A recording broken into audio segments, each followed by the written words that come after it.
Boa noite, amigos de todo o Brasil, de todas as querências, mais uma edição aqui do Diálogo de Poder, transmitido diretamente para a TVD News, Parabólica Digital 581, para todo o Brasil.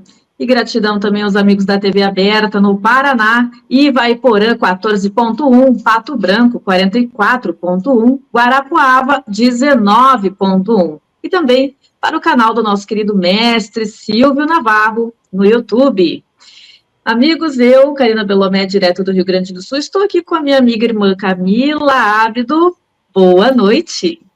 Boa noite, Karina. Boa noite, pessoal. Nessa quarta-feira maravilhosa, 10h30 da noite. E temos o prazer de estar com o Dr. Júnior, né, Karina? Com certeza. Doutor Júnior, um advogado, morador de Brasília, pai de 3 crianças, esposo, um brasileiro que está renunciando muita coisa para defender pessoas inocentes da injustiça, culminada no dia 8 de janeiro de 2023. Doutor Júnior, bem-vindo. Obrigado, Karina Belomé. Obrigado, Camila. Agradeço imensamente essa rica oportunidade aqui, o convite para participar dessa importante entrevista. Espero poder contribuir aqui positivamente. Com certeza. E antes de iniciarmos aqui a audiência maravilhosa, vocês podem dar o like para que chegue a maior número de pessoas, compartilhar o link, avisar os amigos e colegas que nós estamos aqui com vocês para todo o Brasil.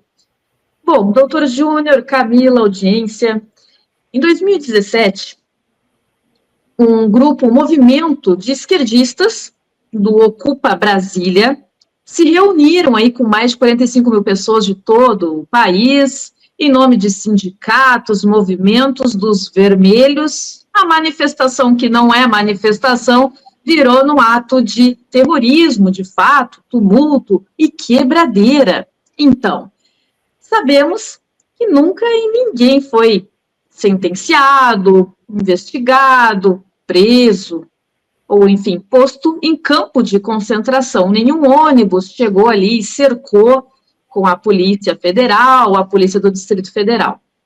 Mas nós temos aí uma questão emblemática, uma das presas que mais chocaram pelo caso de ter escrito na estátua em 2023, no dia 8 de janeiro, de batom, a manicure Débora escreveu Perdeu Mané. Ela foi posta numa prisão como se fosse uma grande criminosa. Desde março de 2023, Débora ficou trancafiada, não teve denúncia, não teve o mesmo direito de saidinhas de Natal, etc. Doutor Júnior, por favor, nos explique esse caso.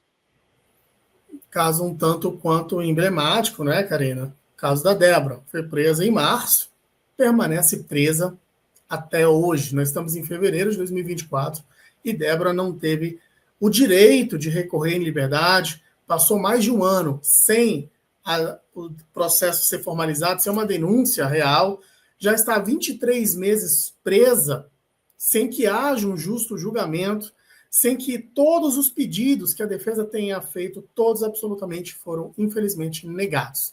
Débora é mãe de 2 filhos menores, do Caio e do Rafael, respectivamente 11 e 8 anos de idade, os quais dependem absolutamente, integralmente dos cuidados maternos. Nós sabemos que os cuidados maternos, especialmente para essas crianças pequenas, os cuidados são presumidos, conforme já entendimento pacificado aí pelo STJ e pela Suprema Corte, mas infelizmente Débora não teve o mesmo direito que outras presas comuns diuturnamente estão tendo.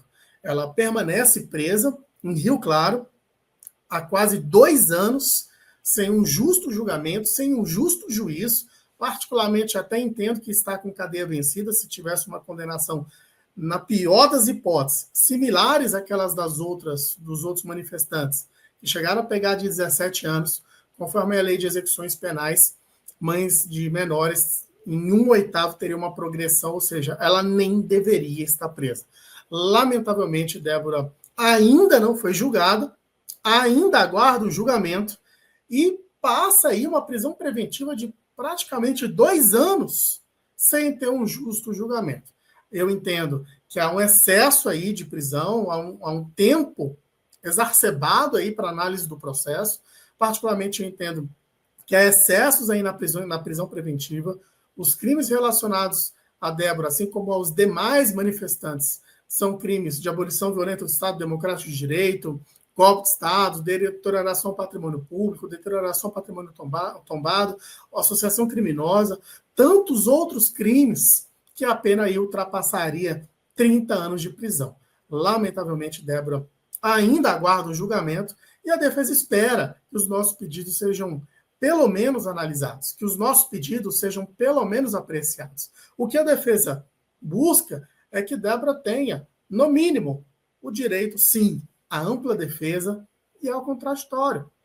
O que se espera é que Débora, de fato, possa ser posta em liberdade com a máxima urgência possível, porque já permaneceu presa há quase 2 anos, por uma prisão que eu entendo como injusta, ilegal, completamente desproporcional, porque ela tão somente lhe escreveu na estátua a palavra perdeu mané, como vocês mesmos sabem, foi uma palavra aí que foi dita pelo então atual ministro presidente do Supremo Tribunal Federal, ministro Luiz Roberto Barroso.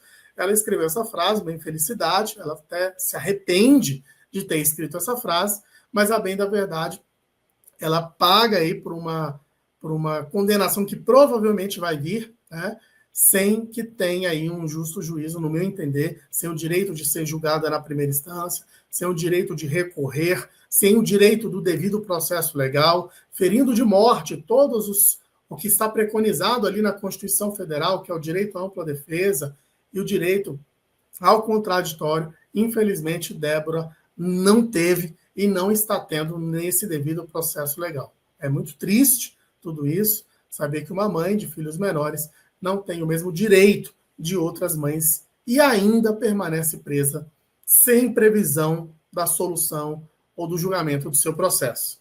Doutor Júnior, nós vemos aí centenas de mulheres traficantes, de mulheres assassinas, de mulheres que fizeram crimes de toda sorte aí sendo soltas por terem filhos abaixo de 12 anos. A Débora tem 2 filhos abaixo de 12 anos, ela tem emprego fixo, ela tem residência fixa, ela nunca teve problema com a lei, ela nunca foi presa, ela não traficou, ela não roubou, ela não matou, ela não judiou de criança, ela não fez absolutamente nada. Como o senhor vê criminosas que realmente são perigosas e colocam a sociedade em risco soltas e uma mulher profissional, mãe e esposa presa? Camila, eu sou criminalista há muitos anos, tá? Eu lido diuturnamente com ações de diversas situações.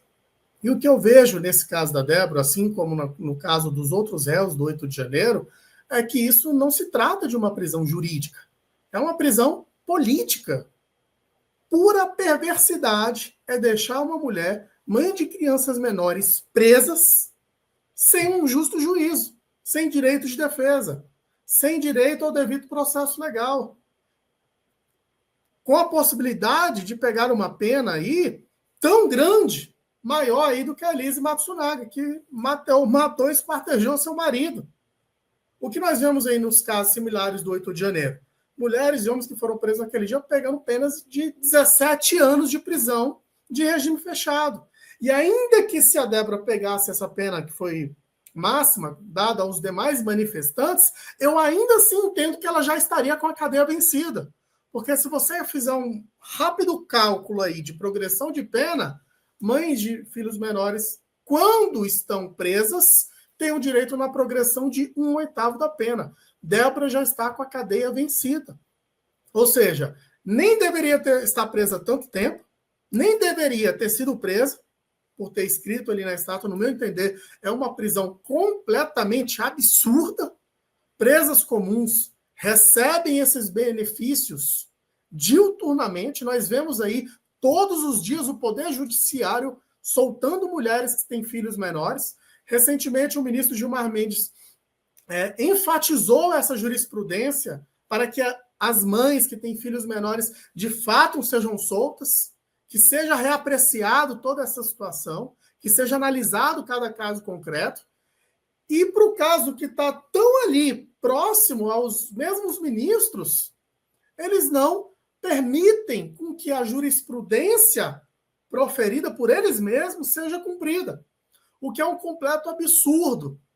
Ora, nós estamos diante de um cenário que traficantes saem todos os dias das prisões, mulheres que assassinaram os maridos, nós vemos aí filhos que mataram as mães, a própria mãe, o filho que matou a mãe, saindo no Dia das Mães, no saidão, e nós não temos a Débora tendo seu direito de liberdade resguardado. Isso é um completo absurdo. É uma das maiores aberrações jurídicas que eu já pude ver em toda a minha carreira.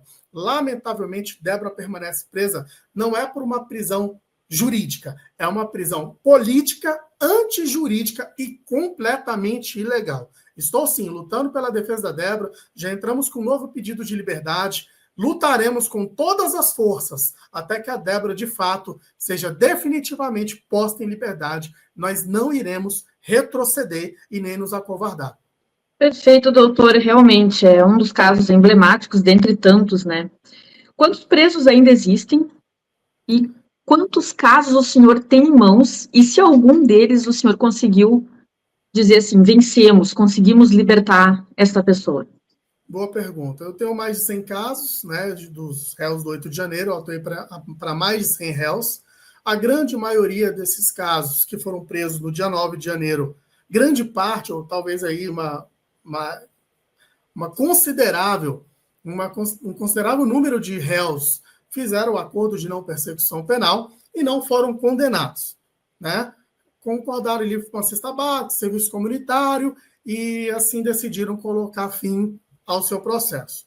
Outros ainda estão sendo julgados, outros já foram condenados, e, como nós sabemos, os presos no dia 8 de janeiro, que foi relacionado ao inquérito 4922, praticamente todos foram condenados. Raríssimas exceções de um morador de rua que estava lá, ou de outro caso aqui e acolá, mas eu tenho alguns assistidos que estão presos, a Débora é um exemplo deles, tem o José de Arimateia que está em Cáceres, está em Tangará da Serra, foi transferido para Tangará da Serra, estava em Cáceres, tem o Fabrício Cisneiros, que permanece em Cáceres, a Roseli Monteiro, que foi condenada a 17 anos, uma idosa, também está presa em Colíder, Mato Grosso, enfim, a Edneia Paz está presa na penitenciária de Mogi Guaçu, a pastora Sandra permanece presa no presídio de Americana, outra assistida minha, que é a Valéria, também permanece presa na penitenciária de Americana, enfim, no Brasil inteiro aí eu particularmente tenho feito assistência para os réus do 8 de janeiro e tenho acompanhado diversos casos, e muitos ainda permanecem presos, mas no total aí, geral de todos, né, me parece que deve ter preso em torno de 150, um número aproximado aí que eu faço uma menção.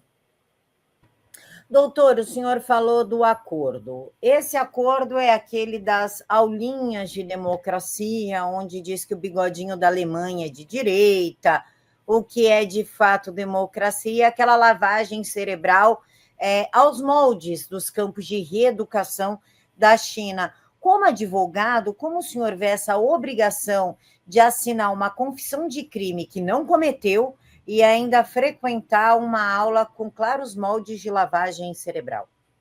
Camila, eu acho que ninguém foi obrigado a assinar, me parece que assinou quem quis, né?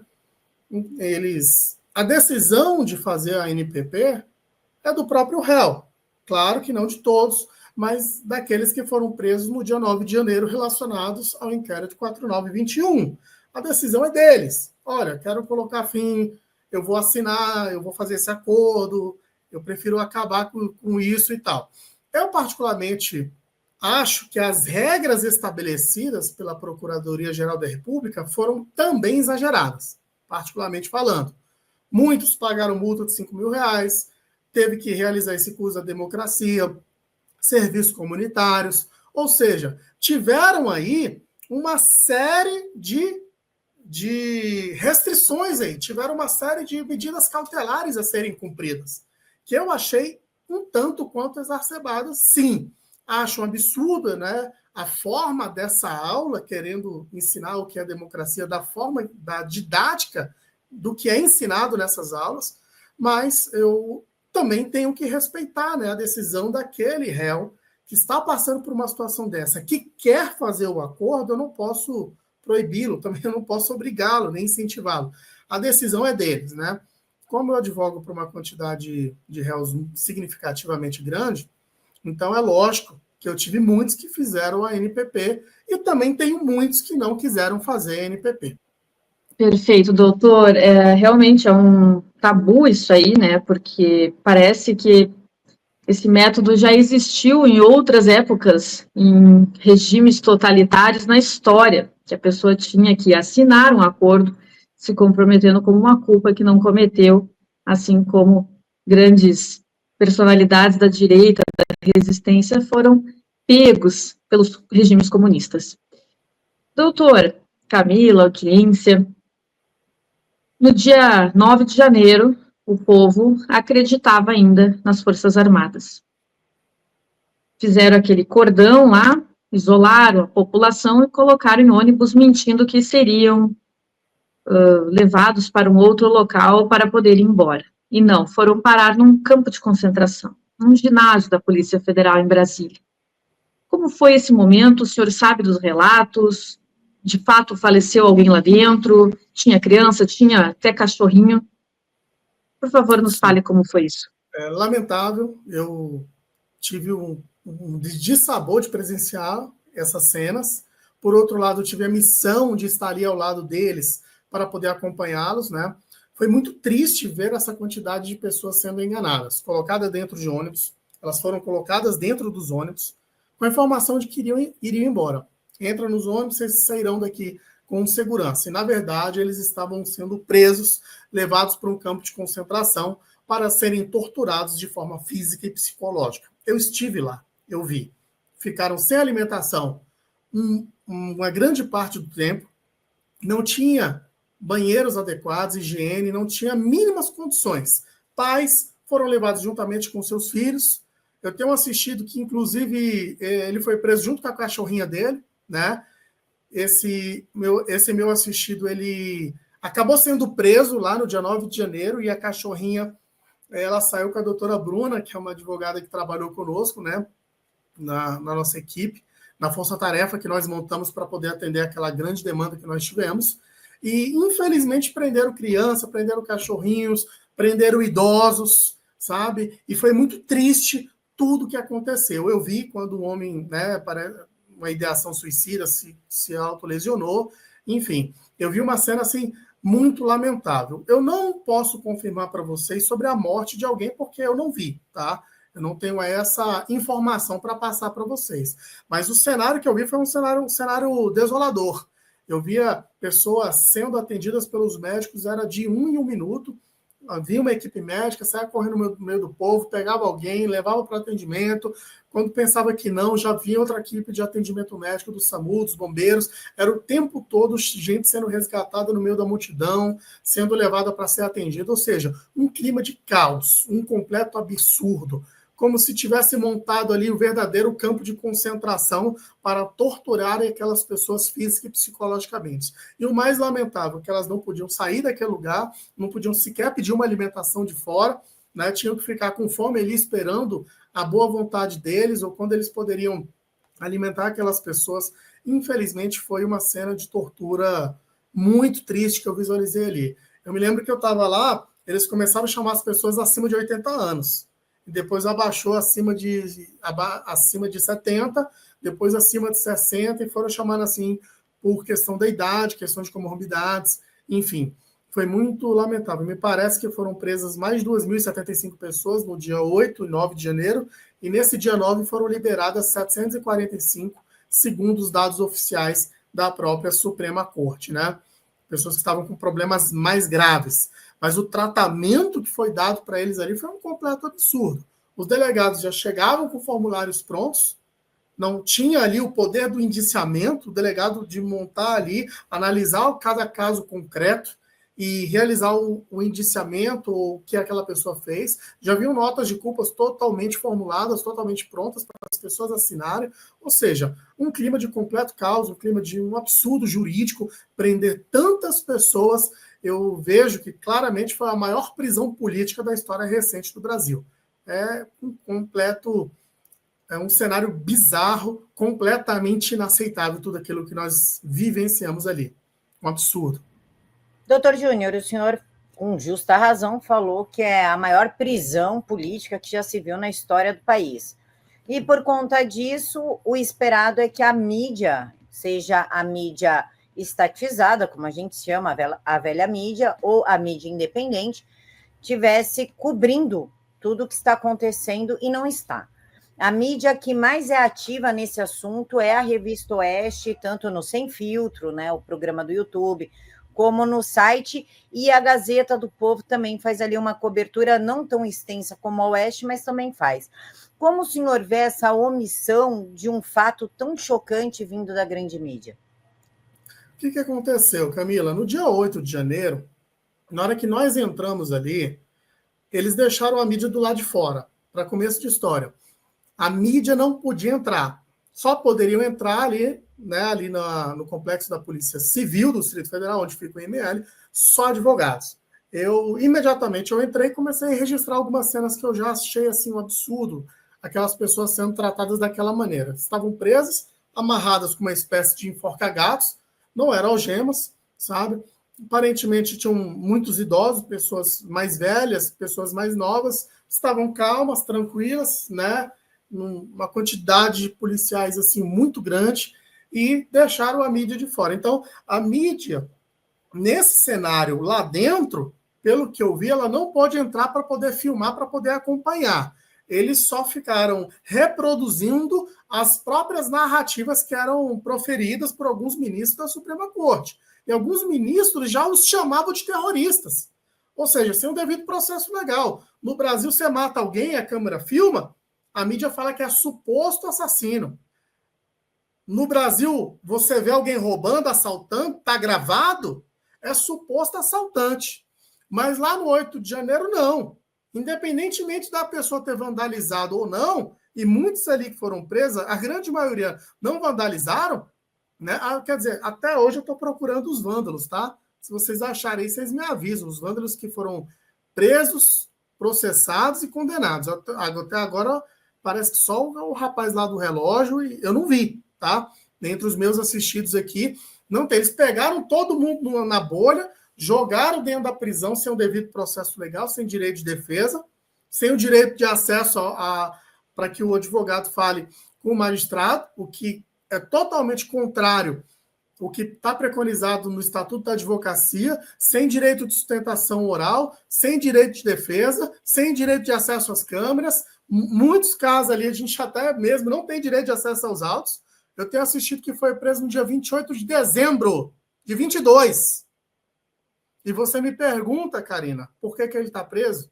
Faz esse favor para mim. Eu vou te responder que eu não sei. Eu fui proibido de ter acesso aos autos. Eu fui diversas vezes ao Supremo Tribunal Federal pedir, pelo amor de Deus, deixa eu ver os autos, deixa eu saber o porquê que meu cliente foi preso. Doutor, o senhor está proibido de ter acesso aos autos, os autos são sigilosos, o senhor vai ter acesso só quando o ministro permitir. E até hoje eu não tive acesso aos autos.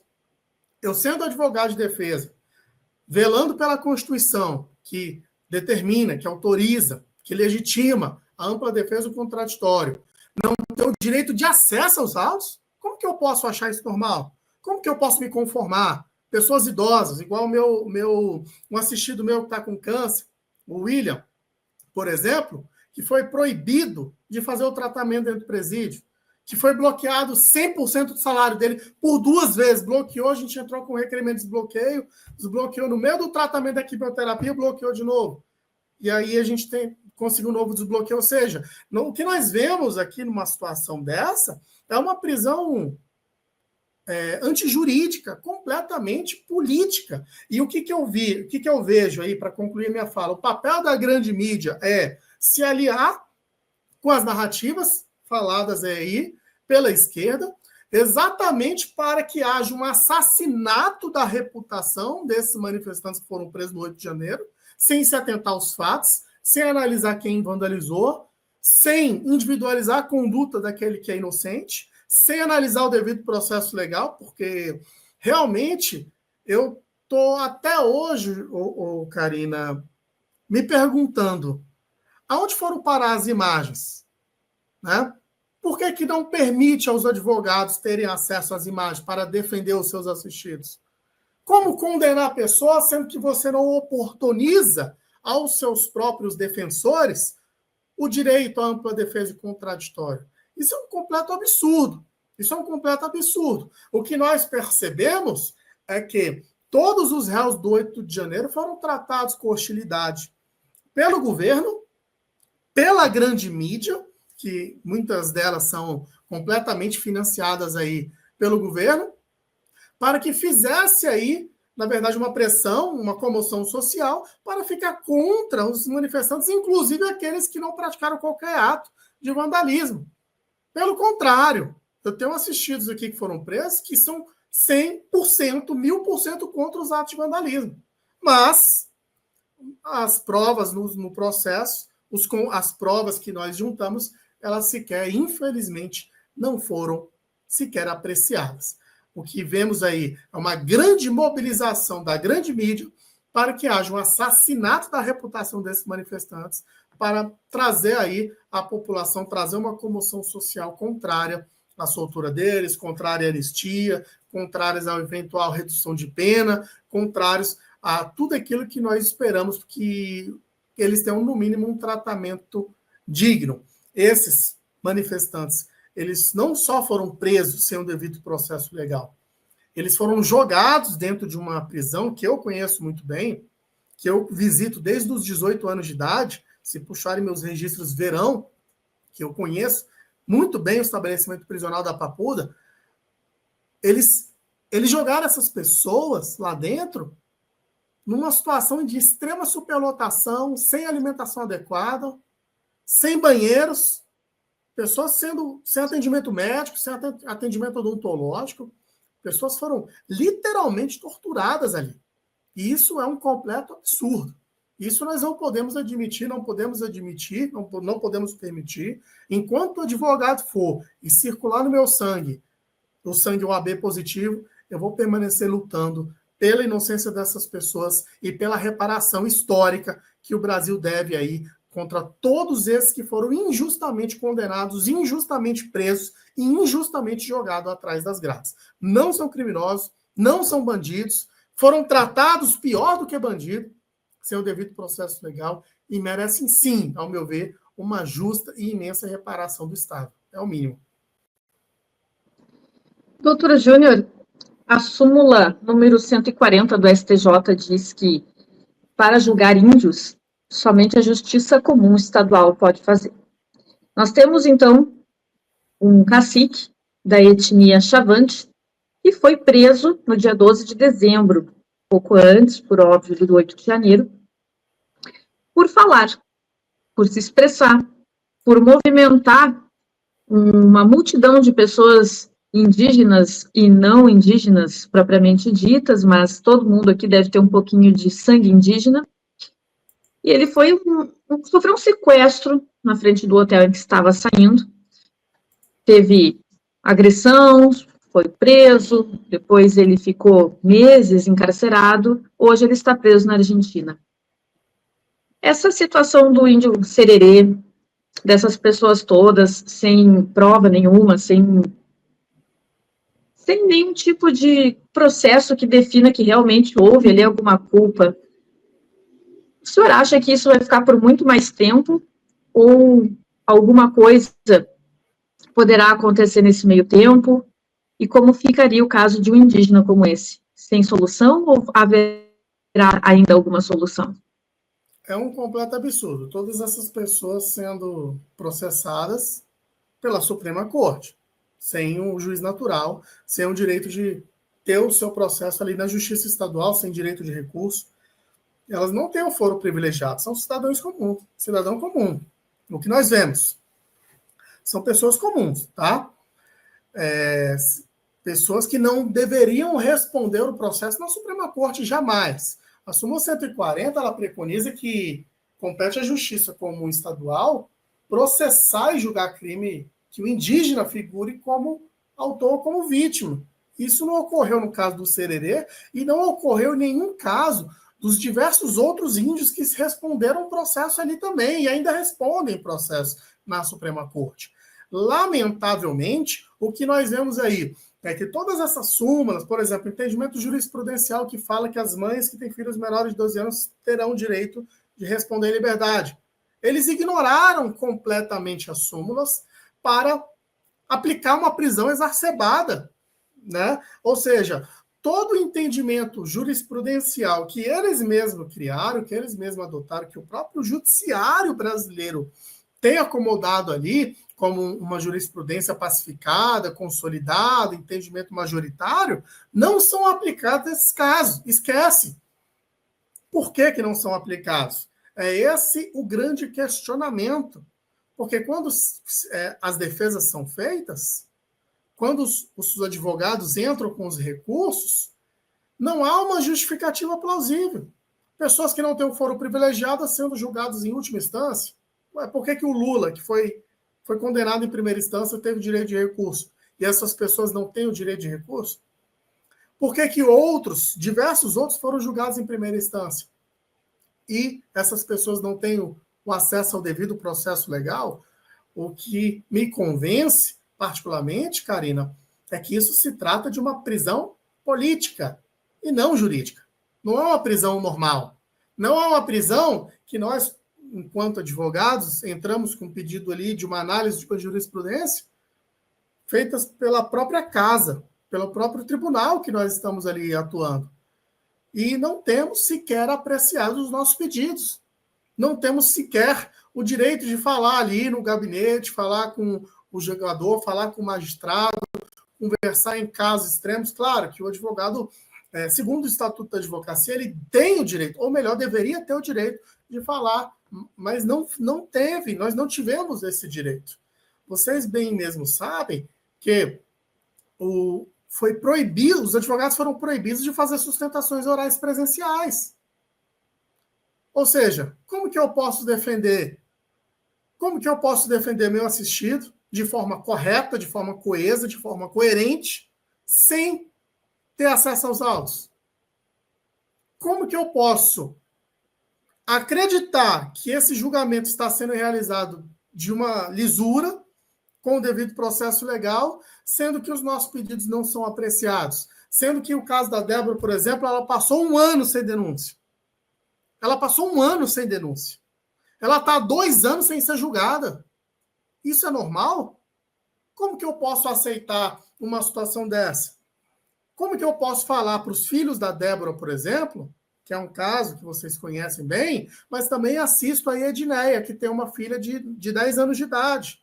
Como que eu falo para a Maria Eduarda, que tem 10 anos de idade, que a mãe de uma criança que tem a mãe que responde por outro crime está saindo, e a mãezinha dela que não cometeu o crime ainda está presa?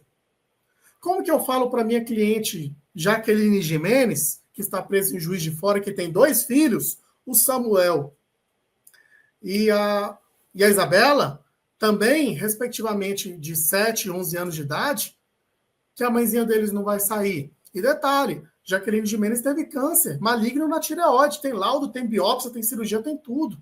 Em qualquer outro país do mundo, uma pessoa dessa não ficaria presa. Agora, como se trata de réus do 8 de janeiro, a condenação foi uma situação, assim, lamentavelmente exacerbada. Não consigo me conformar que uma pessoa tenha sido condenada por um crime de golpe de Estado, abolição do Estado, uma pessoa desarmada, sem liderança, sem armas. Eu não consigo acreditar, não consigo me conformar com isso.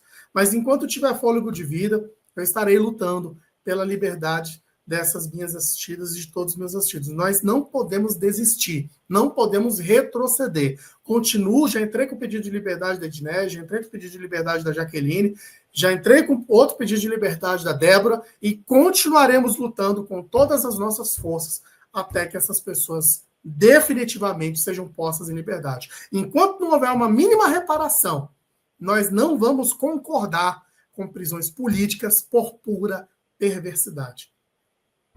Doutor, eu acho que em nenhum país do mundo essas pessoas estariam presas pelo que aconteceu. No máximo, uma multa ali, uma reparação de danos públicos. O senhor falou a respeito das imagens, que o senhor não teve acesso para ter a individualização da pena e cada um responder pelo ato que cometeu. Porém, o Flávio Dino, atual ministro do Supremo Tribunal Federal, quando ainda atuava como ministro da Justiça, ele apagou as imagens referentes ao 8 de janeiro. Como o senhor vê esse ato do ministro? Não seria ocultação de provas? É um cerceamento de defesa absurdo, né? Eu estou até hoje tentando fazer um Fantástico devolver as imagens que eles veicularam no segundo domingo subsequente ao 8 de janeiro. O Fantástico teve acesso às imagens. Os defensores, os advogados, não. É lamentável, né? Ocultar provas, ou seja, não permitir os advogados terem acesso a essas provas, é um completo absurdo. Essas pessoas não deviam nem ter sido condenadas, tá? O nosso sistema penal, nosso sistema judiciário, nós temos aí um entendimento que é no indúbio pro réu, né? Ou seja, na dúvida, absolve-se o réu. Na dúvida, a lei tem que ser mais favorável à interpretação ao réu. E não é isso que ocorreu no caso do 8 de janeiro. Nós vimos aí outro dia o ministro do Lula, o Mussi, falando que as penas são altíssimas e ele não vê golpe de Estado nessa situação. Ou seja, é um completo absurdo. Acho que nós temos sim que lutar pela anistia, que não deveria ser anistia, eles não deveriam ser anistiados porque não deveriam nem ter sido condenados. Eu ainda sou favorável a uma revisão criminal para que essas penas sejam revistas e essas pessoas definitivamente sejam postas em liberdade. Até hoje, não tivemos acesso a essas imagens, que o Flávio Dino não nos entregou, não entregou aí para as autoridades competentes, e, lamentavelmente, as condenações vieram, as penas vieram, as pessoas permanecem presas, as mães longe dos seus filhos pequenos, os pais longe dos seus filhos, longe das suas esposas e das suas famílias, e, lamentavelmente, dia após dia, nós vemos aí, todos os anos, o Lula conceder indulto para presos comuns, pessoas saindo em saidão, saidinha, cometendo até outros crimes e voltando, outros que saem no saidão nem retornam para os seus lares, e essas pessoas que permanecem presas sem o devido processo legal, sem qualquer tipo de previsão ou previsibilidade para que venham sair, venham retornar para o seu familiar. Mas aí que estamos, né, com a difícil missão de defendê-los. Né? Não é uma missão, é uma difícil missão, mas não é impossível. Eu creio que uma hora nós iremos conseguir reverter essa situação. Creio que uma hora a gente vai conseguir uma solução para essa situação. Os deputados lá lutando pela anistia e os advogados lutando aí pela soltura, seja com pedido de absolvição e, se for condenado, com pedido de progressão, remindo pena, computando as remissões, né, salvo duplicidades de remissões, e a gente trabalhar no sentido até que essas pessoas sejam definitivamente postas em liberdade. A nossa missão não acabou, pelo contrário, só está começando. As penas começaram a ser executadas agora, muitos que eu assisto, né, como eu já formei mais de 100 que eu assisto, a grande maioria deles recebeu uma condenação assim altíssima, e nós estamos aqui dispostos a lutar pela liberdade deles, lutar pela inocência e lutar até que definitivamente a liberdade dos inocentes e desses injustamente condenados seja completamente efetivada.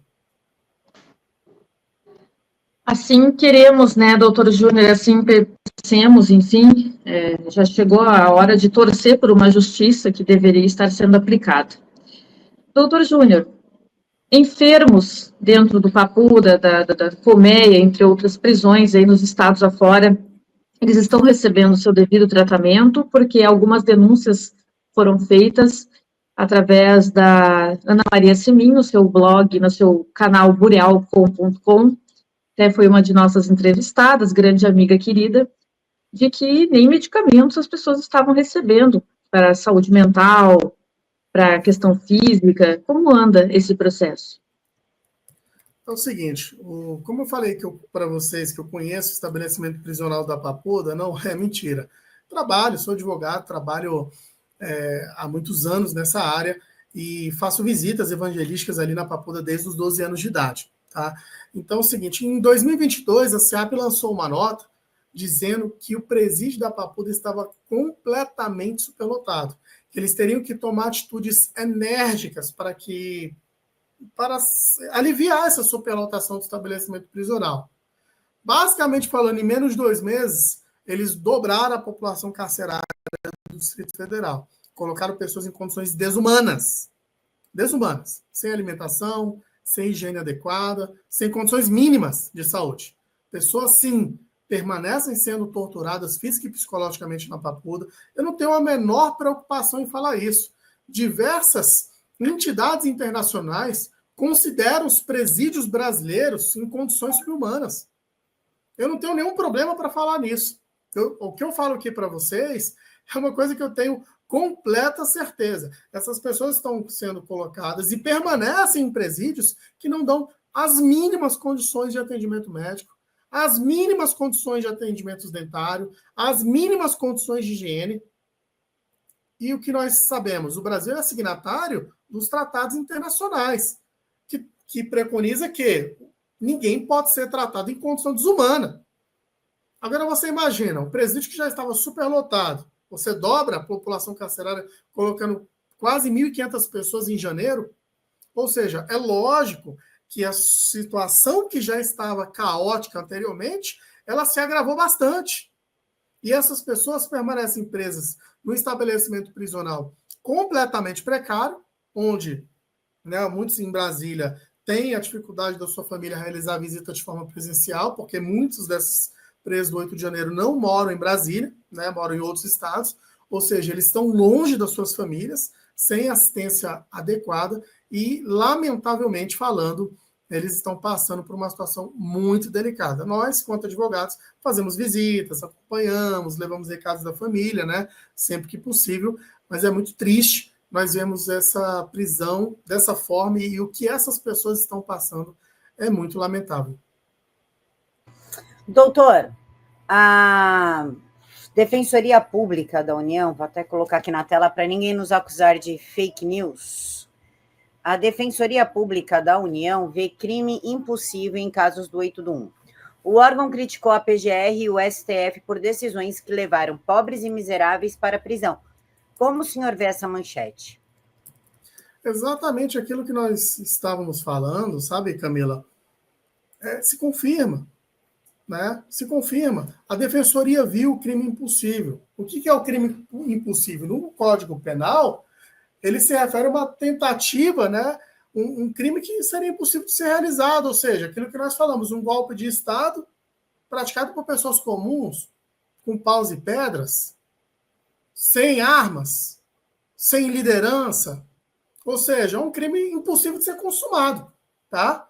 É um absurdo. Essa condenação dessas pessoas dessa forma, eu entendo que é completamente ineficaz, né? Completamente inadequado. Ou seja, eu acho que o próprio ministro Múcio falou disso aí também, que também não viu que se trata de um crime nessa situação, não viu que se trata de um golpe de Estado, né? Ou seja, é um crime que eu acho que não se admitiria nem a tentativa. Né? Nem a tentativa de golpe de Estado com um monte de idosos, pessoas com comorbidades, né? Ou seja, nós sabemos que o Brasil é uma das maiores potências bélicas do mundo, né? Não teve nenhum confronto armado, é um crime absurdamente impossível, completamente impossível, é um absurdo. Lamentavelmente, não deveria ter punição, porque não existiu, de fato, um risco real ao bem jurídico tutelado. Eles querem dizer que aquelas pessoas tomariam o Estado e daquela forma, sabe? Então, assim, eu concordo completamente com a nota aí da Defensoria Pública, a matéria veiculada na Revista Oeste, concordo 100%, acima e embaixo, e de forma eficaz, é mais um reforço aí que nós temos contra essas aberrações, essas atrocidades e essas condenações injustas que essas pessoas sofreram e ainda vem sofrendo. Doutora Júnior, nós vamos encerrar a nossa rodada com muita informação aqui, agradecendo desde já com algumas palavrinhas, e delas o senhor, né, modo de falar, que tu é jovem, falará em uma pequena frase o sentimento. Começando com a palavra justiça. Devemos lutar por ela. 8 de janeiro. A maior prisão política da história do Brasil e uma permanente injustiça até que isso seja revisto, refeito, anistiado e todos ressarcidos pela condenação injusta que sofreram. Esperança. Nunca devemos perder, devemos continuar lutando com afinco, dedicação e acreditar. Inocentes. Os réus do 8 de janeiro, com toda certeza. E anistia. Para já. Anistia já é um imperativo de justiça. Anistiar essas pessoas é pacificar o país, é trazer a liberdade, é diminuir a polarização política que existe, né? Particularmente falando, se o Lula fosse a favor da anistia, ele não perderia em absolutamente nada. Essas pessoas foram presas injustamente e merecem serem anistiadas o quanto antes.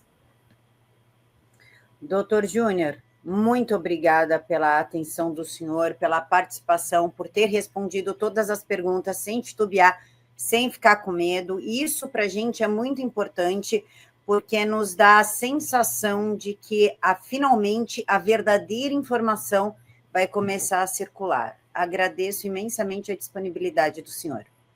Eu agradeço imensamente, Karina, obrigado pelo convite, Camila, agradeço aqui ao canal. Confesso que eu não tinha dado nenhuma entrevista, né, para nenhum veículo de comunicação sobre o caso da Débora.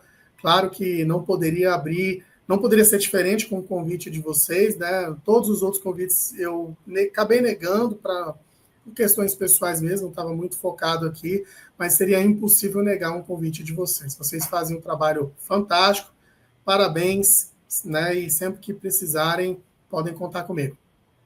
Muito obrigada, doutor. Encheu meu coração aqui de alegria, estou até me achando agora, dá licença.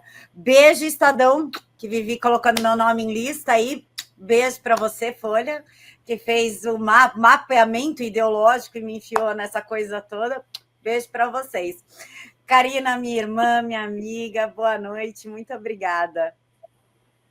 Obrigada, Camila, minha querida mana, Júnior, obrigada por ser a luz no Brasil e audiência maravilhosa. Fiquem conosco todos os dias e obrigada pela companhia. Fiquem com Deus. A gente se vê amanhã, quinta-feira, 10h30 da noite, aqui na TVD News, no canal Silvio Navarro e no Diálogo de Poder. Um beijo no coração de todos, fiquem todos com Deus. Tchau.